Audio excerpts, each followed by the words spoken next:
Welcome to PNN, Plaza Homes YouTube channel. I am Haruka Haze from Plaza Homes. These days, many foreigners have been interested in purchasing real estate in Japan. We assume that some of you may not have a clear idea of the purchase process. For first-time buyers, I am going to explain how to purchase real estate in Japan in details. We regularly provide valuable information about real estate in Japan. Please subscribe to our channel and don't forget to hit the little bell button to get notifications of our upcoming videos.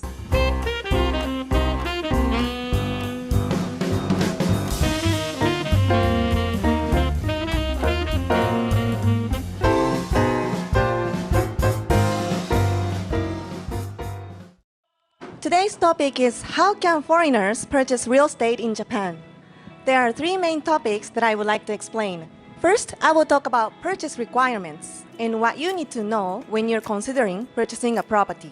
Second, I will talk about how to choose a property, the series of steps in the purchase process, and important points to consider when choosing a property, such as location, apartment management style, facilities, and earthquake resistance of the building. Third, I will talk about how to use a mortgage loan, the conditions for obtaining a loan, how to calculate the amount of loan, and types of banks.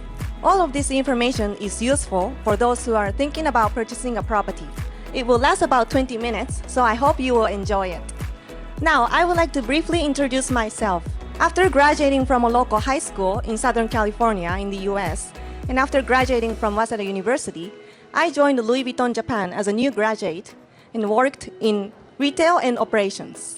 After that, I obtained a bilingual yoga instructor certificate in New York City and worked as a fitness instructor before starting my career in real estate.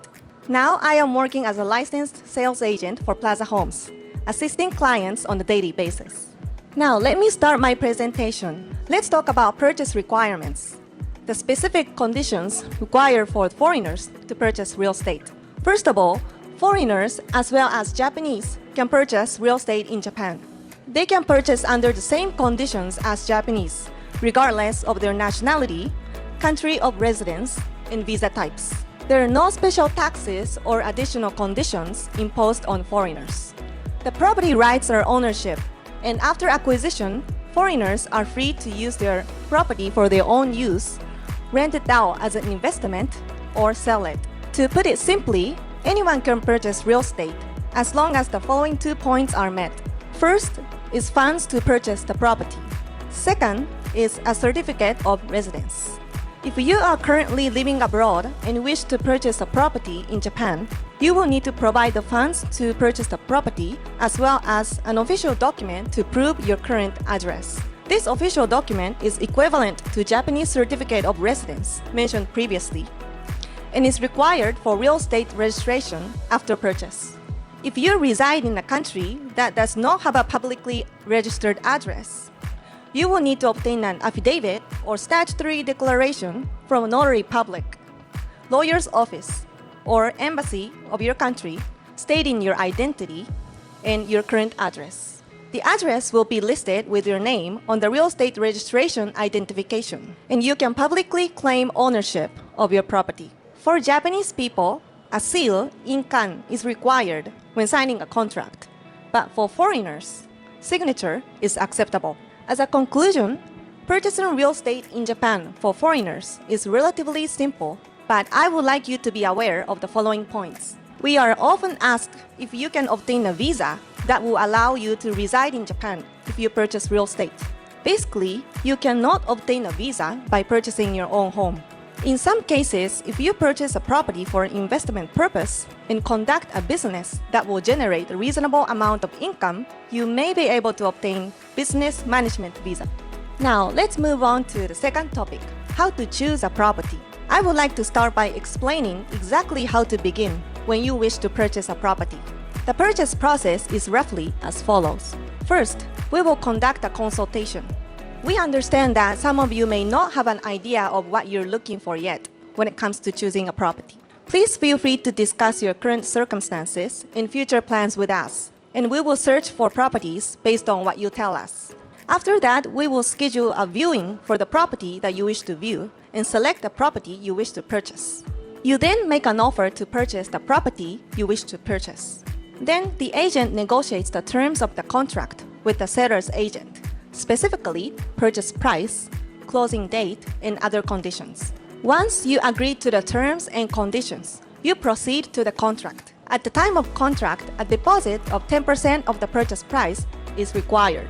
At the time of closing, the property will be delivered upon payment of the remaining balance of the purchase price.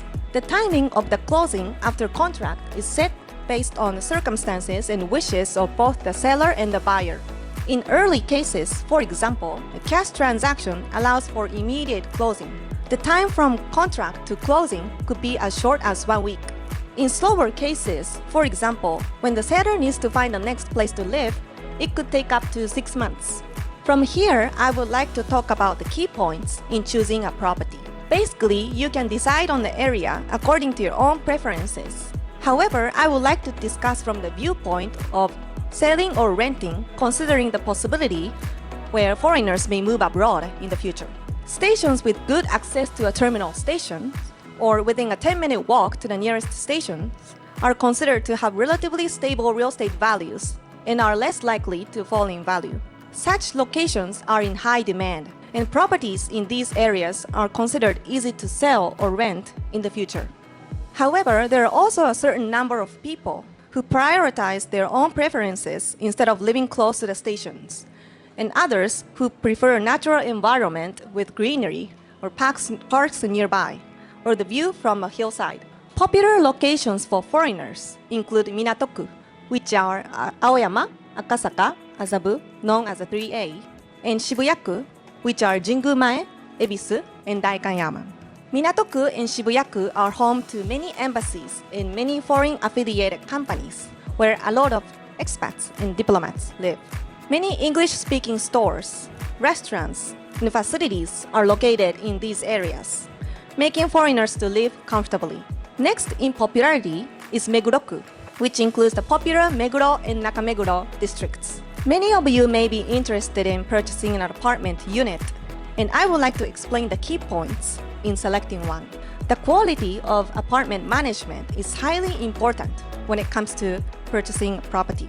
That Japanese people often say, buy an apartment by its management. Most apartments outsource management to a management company. By outsourcing the work to a management company, the management of the apartment is well organized, and residents can have a comfortable life living there.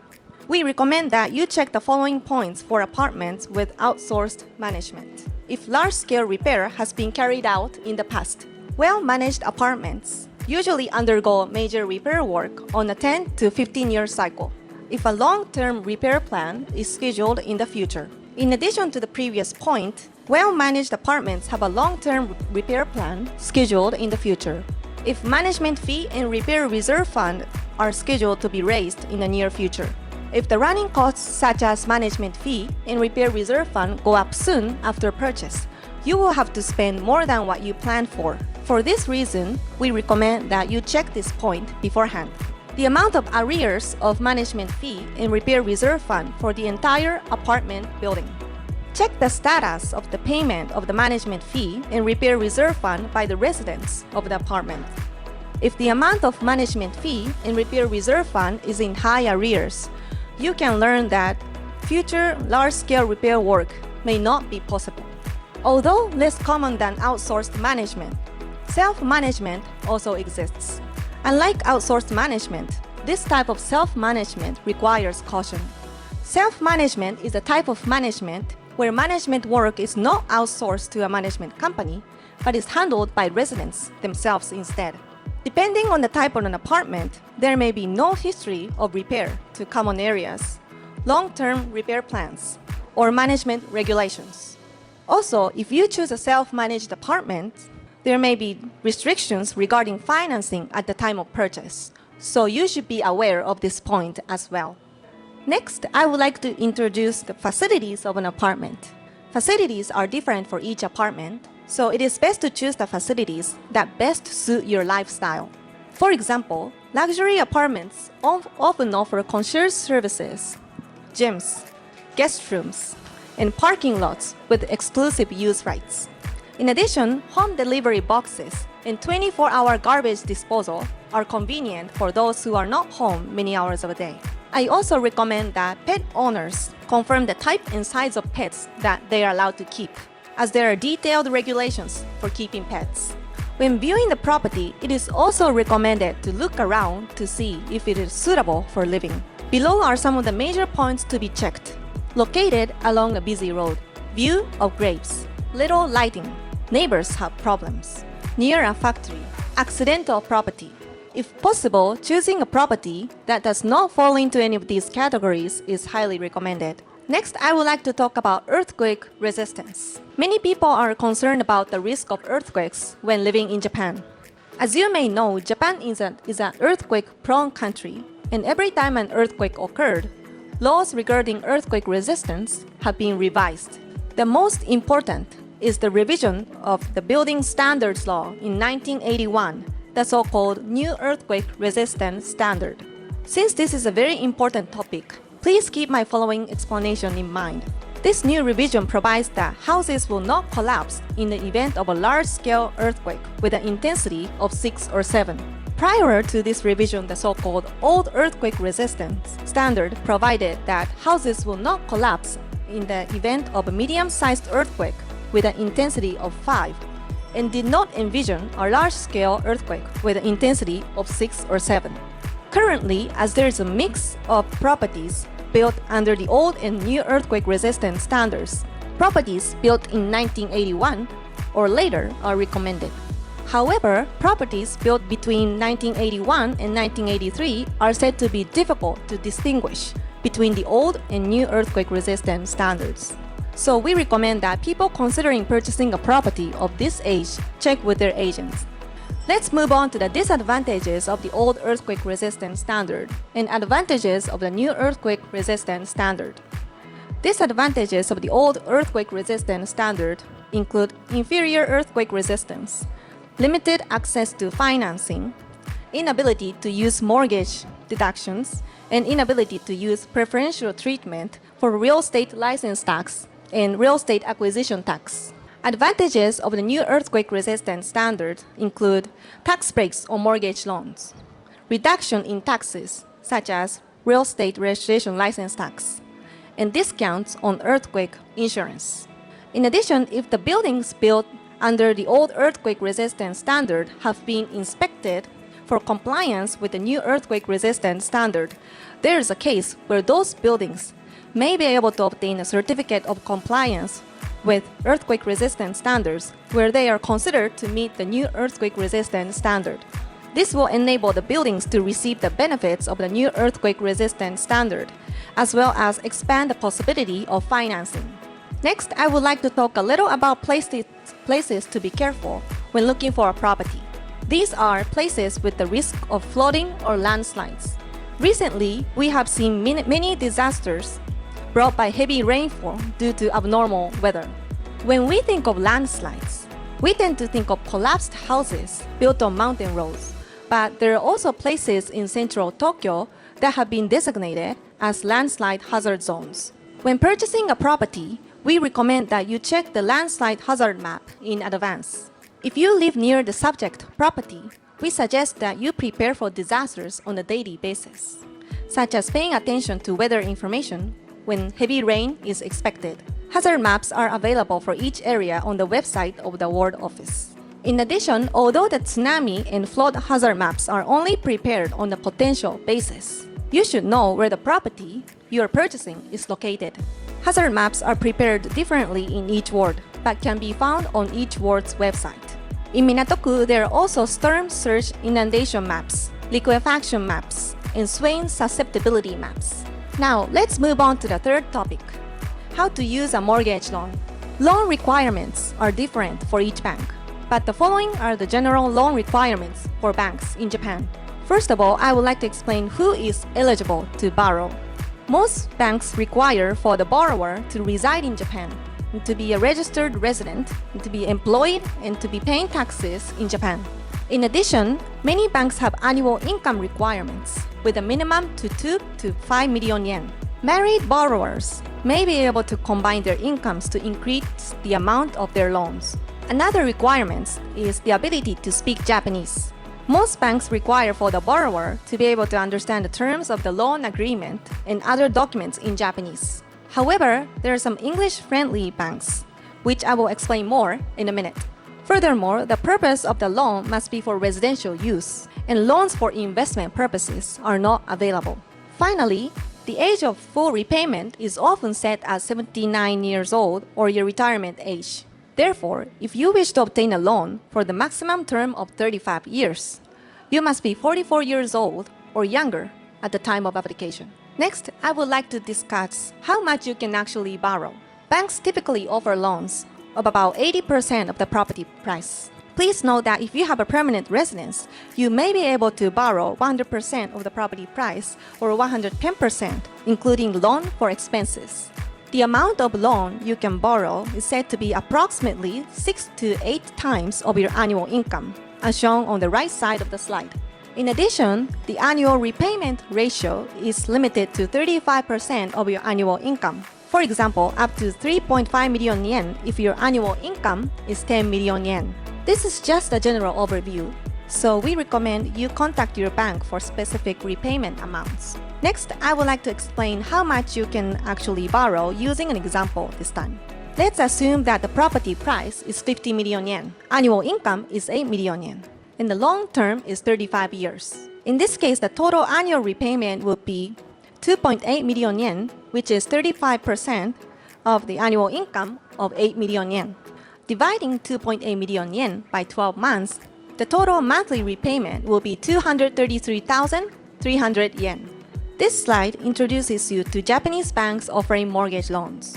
Many banks offer mortgage loans, and on the far left are the major banks, the so-called mega banks, such as Sumitomo Mitsui Banking Corporation, known as SMBC, and Mitsubishi UFJ Bank, known as MUFG. Next, in the middle are banks that offer services in English, such as Shinsei Bank, SMBC Trust Bank Prestia, which are recommended for those who have difficulty understanding Japanese. And on the far right are internet banks, which have become increasingly popular in recent years. They are popular for their simple service, but the Japanese language skills are required. Each bank has different features, so we recommend you choose the bank that is best for you. Next, I would like to discuss properties that are eligible for loan. Ownership apartments, detached houses, and land on which to build a house are considered eligible properties for loan. Properties such as the old earthquake-resistant standard, leaseholds, and houses for rent are limited for loan.